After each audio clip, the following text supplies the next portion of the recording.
So, hi everyone. So it's March 2020, and I'm Jim Keravala, CEO and co-founder of Offworld. And Offworld is building colonies of machine intelligent robots to undertake mining, construction, and infrastructure repair here on Earth, drop the cost of industrial operations by an order of magnitude, and get people out of harm's way and out of these crazy industrial age jobs from the 19th century and replace them with autonomous, intelligent robots collaborating together. And then once those neural nets and systems are mature, then we'll deploy them out into space and onto the lunar surface and ultimately beyond to build civilization out into the solar system and to the stars.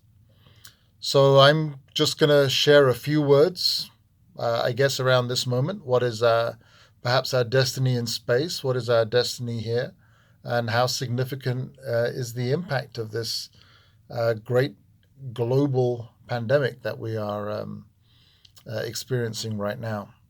So it's kind of interesting. I mean, I believe we have not experienced something like this since World War II in terms of a cultural shift, a global impact, a change in the zeitgeist, and a change in the nature of who we are. And this is really a collective wartime scenario. We are all fighting the same battle together. This is actually, in many ways, a precursor. Hopefully, it won't be our first alien contact. Won't be a such a polarized experience. But this may teach us so many lessons as a civilization and as a species of how we can really elevate ourselves and how we approach global issues like this. So far, um, I give us, as a civilization, I give us 3 out of 10. We haven't been prepared for this. We knew this is feasible, and some even predicted it almost to the T, exactly how this would turn out. The opportunity where I think we have not risen to so far is to battle this collectively as a single species, as a planetary issue. Right now, we are addressing this collectively, this pandemic, as a collection of national emergencies. Um, and so we've isolated nationally and are working on each our own national containment scenarios. And I think that's understandable.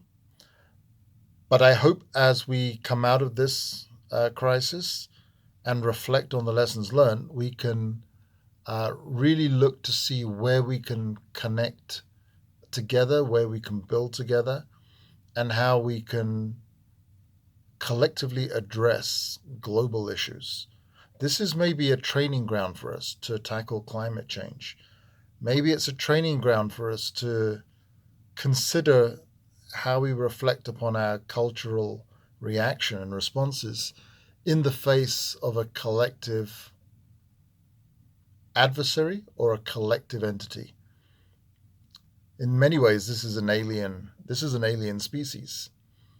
It can be considered an alien unknown. We are all concerned about the unknown. We are concerned about what we don't know, when it will end, what its impact is, and what comes after.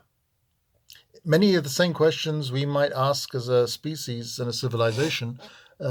Should we meet with aliens? Should we have an alien culture visit? So this is, potentially another splinter of the issue of being in a great filter. The great filter being what do civilizations have to get through? What barriers do they have to surpass in order to in order to reach out into interstellar space and get out from a single unitary Kardashev civilization. So this is I think a very exciting time for us. It's a real challenging time. There have been lots of talk here in the United States about heading off to the moon by 2024 with the Artemis program. I think that may come under a severe strain now as a schedule and as a program. Um, but I've always said over the last decade that we have a window of opportunity. We have a window of opportunity where our civilization is humming along, supply chains are strong, technology development is rolling at a pace, and we don't really have any existential threat. Well, this is a little bump in the road. I don't believe it's a major threat, but this is going to set us back, I think, between 1 and 3 years in some senses, and I think it will accelerate our cultural and technological development in other ways. It's certainly a wake up call uh, that we cannot think in isolationist terms going forward, that we cannot consider ourselves as invincible and unaccountable to the planetary surface and to the system that we live on. This may be the kick that we needed. This could be the kick that we needed to really take our civilization to a higher level of reasoning and elevate our thinking and responsibility and accountability as a collective species to really define what are the grand challenges of our generation and our age. How do we rise to them? And how do we succeed for the benefit of all in achieving them? So that was a quick ramble. I'm a little over 5 minutes, but I think there are so many exciting um, and forward looking opportunities that come out of this very stressful time for many of us, and a time where we will perhaps none of us will be untouched um, by its consequences. So I wish you all a good day and enjoy the event. Hope to speak to you soon and be safe and well. And let us keep our eyes up to the heavens and to the stars and keep our hearts and spirits equally high. Thank you all and speak soon. Bye bye.